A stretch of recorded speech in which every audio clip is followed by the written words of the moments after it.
VI1EBFT. South shape, the night feels heavy when Lynn drives home. The road hums beneath her tires, steady and cruel. Her hands grip the wheel until her knuckles whiten.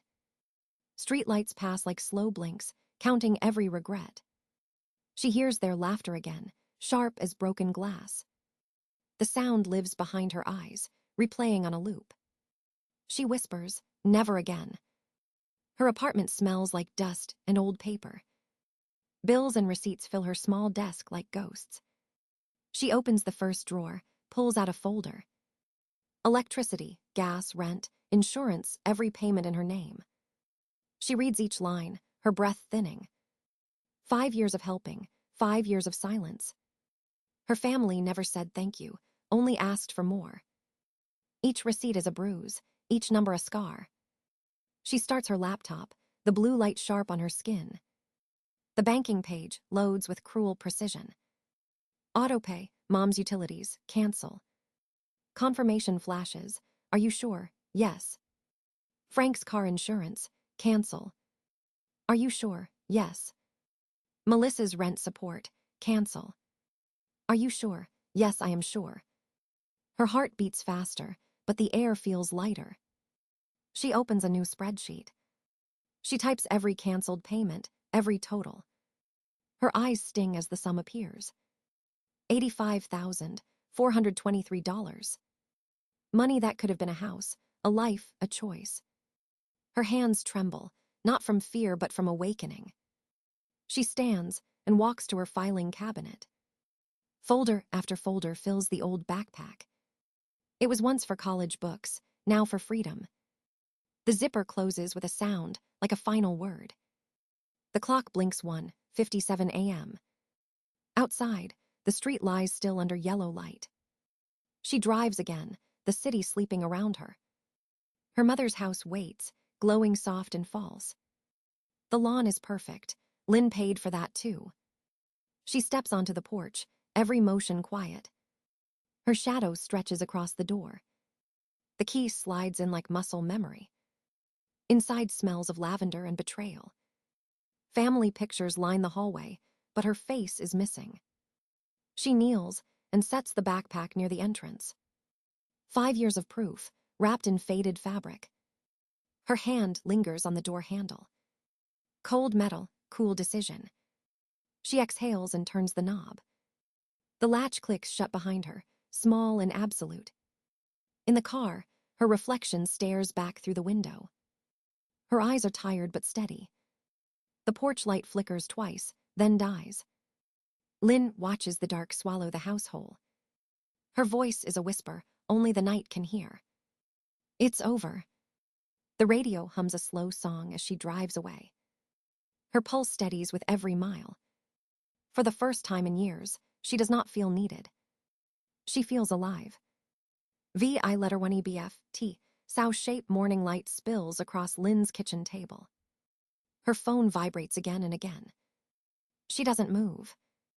The first voicemail begins with her mother's voice. Lynn, what is this? What did you do? A pause, then shouting. You left a bag of junk on my doorstep. Another message follows from Melissa, her sister. Rent bounced. Are you kidding me? Then Frank's rough growl. You think this is funny? The notifications multiply like insects. Lynn turns the phone face down. She makes coffee instead, each movement deliberate. The kettle hums, steam curling like a sigh. Outside, the city wakes, unaware of her quiet rebellion. Her email pings with overdraft, alerts from her family's names. She closes the laptop. Freedom costs noise, she thinks. By noon, the knocking starts. She peers through the peephole. No one. Then her phone rings again, her mother crying now. Your stepfather is furious. He says you've ruined us. Lynn hangs up. The next morning, she walks into her classroom. Students chatter, books open, the air ordinary. But her chest tightens when the hallway erupts in shouting. Frank's voice. Where is she? I need to talk to my daughter. The words slam against the lockers like thunder. Her students freeze. Lynn keeps her tone calm. Let's keep reading, please. Security arrives, guiding Frank away, his anger trailing behind. She doesn't look up until silence returns. Her hands shake only after the door closes. At lunch, the principal stops by her desk. Everything all right, Lynn? Family business, she says. Nothing that touches my work. But it touches everything. That night, her apartment feels wrong. The door hangs open, the lock splintered. Drawers overturned, papers scattered like snow. Her filing cabinet lies empty. They came here. They were searching for more. She breathes once, twice, steadying herself. Then she calls the police. Her voice is even detached. Yes, a break-in. No, I'm not hurt. After the report, she calls a locksmith. The man arrives, kind eyes and tired hands. When he finishes, he says softly, "Don't give your spare key to anyone, ma'am." Lynn laughs, a brittle sound. They already had it. He nods, not asking more. When he leaves, she gathers the papers from the floor. Receipts, letters, old thank you cards from Mai. Each one proof of love bought and spent. She throws them into a trash bag, one by one. The bag fills quickly, heavier than guilt. Her phone buzzes again. Family group chat, angry and desperate. She types one message only. "You're not welcome here anymore." Then she blocks them all. The apartment grows still. The refrigerator hums. Her coffee cools untouched. She sits by the window, watching streetlights blink. For the first time in years, no one can reach her. The silence feels strange. It feels like peace. Vi lerwani bft, sao-shaped days pass like slow rain. Lynn wakes before sunrise, listens to the quiet hum of her apartment. No messages. No demands. The silence is a stranger she learns to live with. Her phone stays face down on the counter. The family group chat is gone. She deleted it without hesitation. At first, the emptiness aches like hunger. She almost calls her mother, just to hear a voice. But then she remembers the laughter at the party. She remembers Mai's careless words. She lets the thought dissolve. Every morning she makes coffee. She sits by the window, watching buses pass. The world keeps turning, and she is not required. The feeling is terrifying and beautiful. She starts writing in a notebook again. Not lesson plans, not lists, just words. Small thoughts that belong only to her. The pages smell faintly of ink and freedom. One afternoon, she walks to the park. Children play under the trees, parents calling names. She watches without envy. The air feels lighter than she remembers. A bird lands near her bench, unafraid. She stays still, afraid to break the moment. Later, back home, she opens her closet. Boxes of gifts, clothes she bought for others. Receipts tucked into every corner. She gathers them all, places them in a bag. Donation, she writes on the label. The next day, she drives to a charity center. The clerk thanks her. She smiles without explaining. That night, she cleans her apartment. Every shelf, every drawer. The space feels new, though nothing has changed. She lights a candle. Lavender. Her mother's favorite scent. It no longer belongs to her mother. It belongs to Lynn now. The flame dances, small and sure. She opens the window, letting the night air in. For years, she built her life around other people's crises. Now her time stretches wide, unfamiliar. She fills it with small rituals. Cooking real meals. Folding laundry slowly. Watering the plant by the sink. Each act feels like a conversation with herself. Her mind begins to quiet. At school, her students notice. "Miss Lynn, you look happy," one says shyly.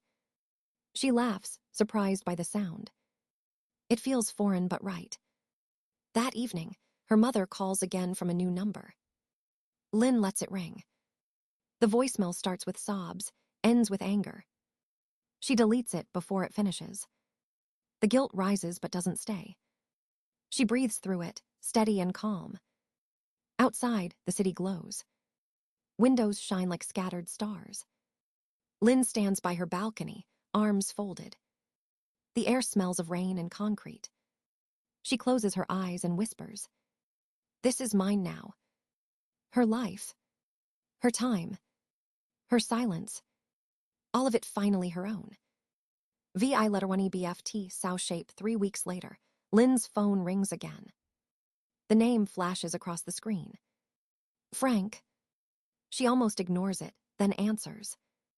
His voice is tight, rehearsed. "Just coffee, 10 minutes, Murphy's Diner." She hesitates, then says yes. Morning light slants across the diner windows.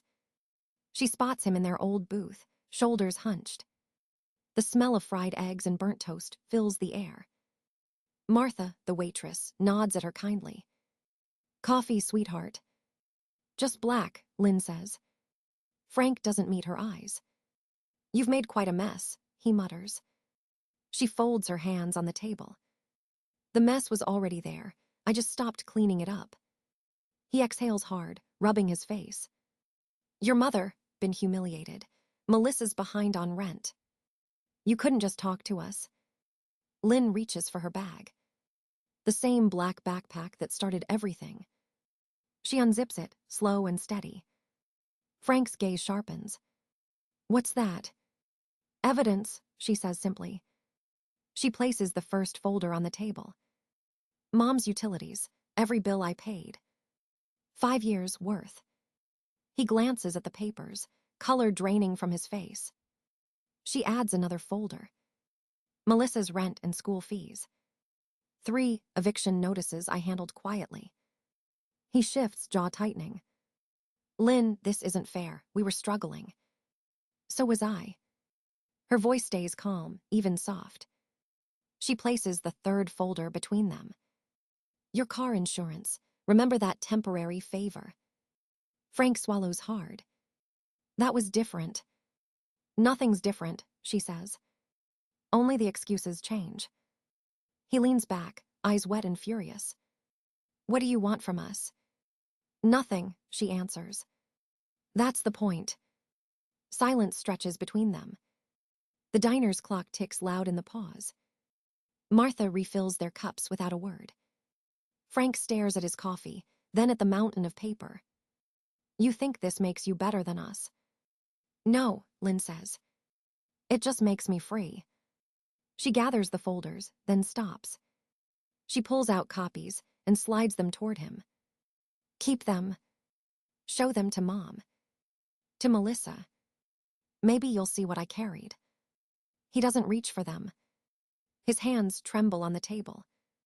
"Family doesn't quit," he whispers. "Family doesn't use people," she replies. Lynn stands, shouldering her bag. Martha brings the check, but Lynn shakes her head. "Frank's got this one." Her tone is soft, almost kind.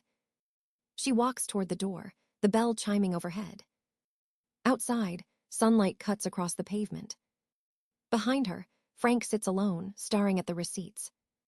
His coffee cools untouched. Lynn steps into the bright air. The street feels wider than she remembers. She breathes deep and thinks. This is what the truth sounds like. VI1EBFT, sow shape weeks turn into months. The family storms crumble one by one. Lynn hears the echoes through whispers and rumors. Her mother's electricity is cut off. Melissa loses her apartment. Frank's job ends in shouting and slammed doors. The world keeps spinning, untouched by their chaos. Lynn makes breakfast, simple and quiet. Eggs, toast, black coffee. The silence tastes like calm. Her phone stays still on the counter, screen dark. No one calls now. One morning, a letter arrives from my school. Temporary custody, transferred to her father. Lynn reads the lines twice, then folds the paper neatly.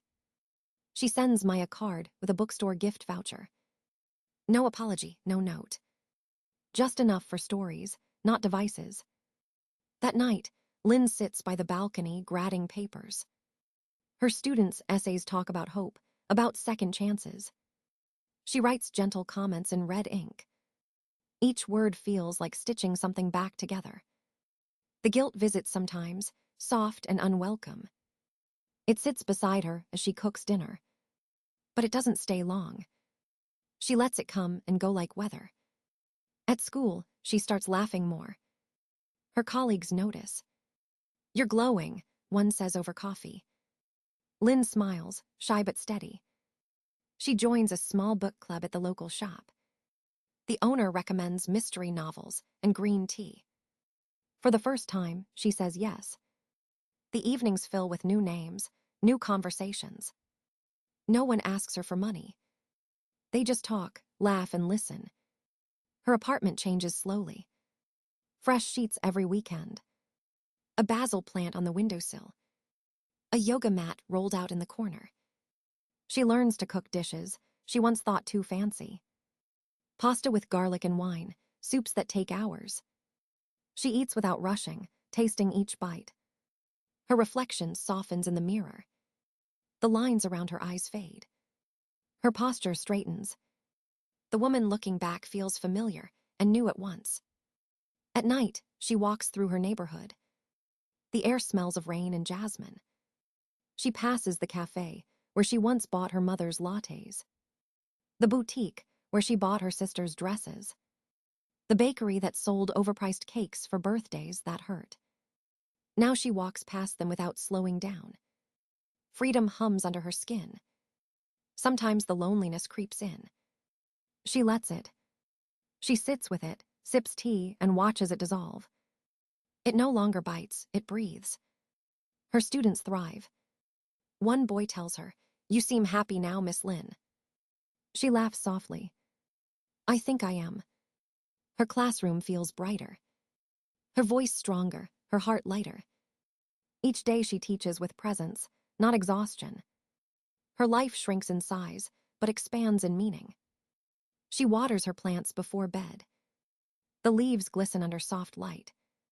Peace, she thinks, is not something you find. It's something you allow. VI_BFT, South Shape 6 months pass. The city glows warmer now, softer around the edges. Lynn walks along the main street, shoulders straight. She no longer hides behind quiet or shame.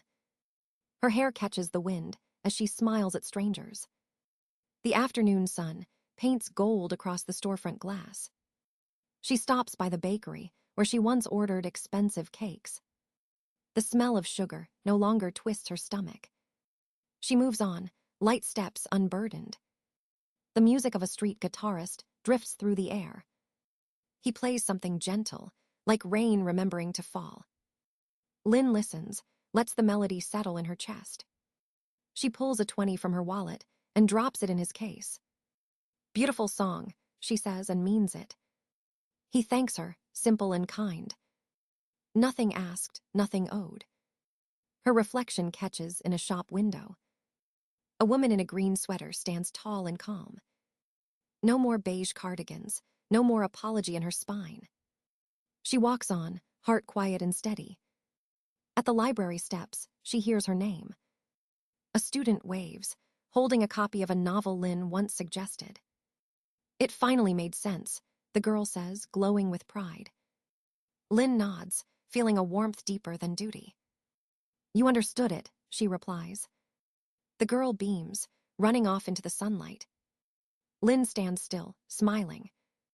This is what teaching was always meant to be. Not rescue, not escape, just connection. At home, the evening air smells of basil and mint. Her balcony garden has grown wild and green. She fills the watering can, careful not to spill. The plants lean toward her touch, forgiving her absence. She trims the leaves, hums a tune she doesn't remember learning. The sound fills the apartment like light. Her phone lies silent on the counter. No missed calls, no messages, no wait. She breathes in the silence, deep and easy. The loneliness that once haunted her now feels like space. Room to exist, room to grow. She sits by the railing, watching the sky fade to amber. Below, people walk in pairs, laughing, holding hands. She doesn't envy them. Her peace feels earned, honest, whole. The city hums, and she hums with it. A tomato plant glows red under the last rays of sun. She picks one fruit, still warm, and bites. The taste is sharp and sweet. It tastes like her own name spoken aloud. She laughs softly into the dusk. Freedom doesn't roar, she thinks. It whispers. The stars begin to bloom overhead. She tilts her head back, eyes open, heart steady. Her life is small now, but fully hers. Tomorrow she will grade papers, read a new book, plant new seeds. No one will call demanding rescue. No one will drain her again. She closes her eyes and exhales. I choose myself, she whispers to the night. The wind carries it away like a promise kept. VI1EBFT, sow-shaped morning light slips through the curtains. Lynn wakes slowly, unhurried, without fear.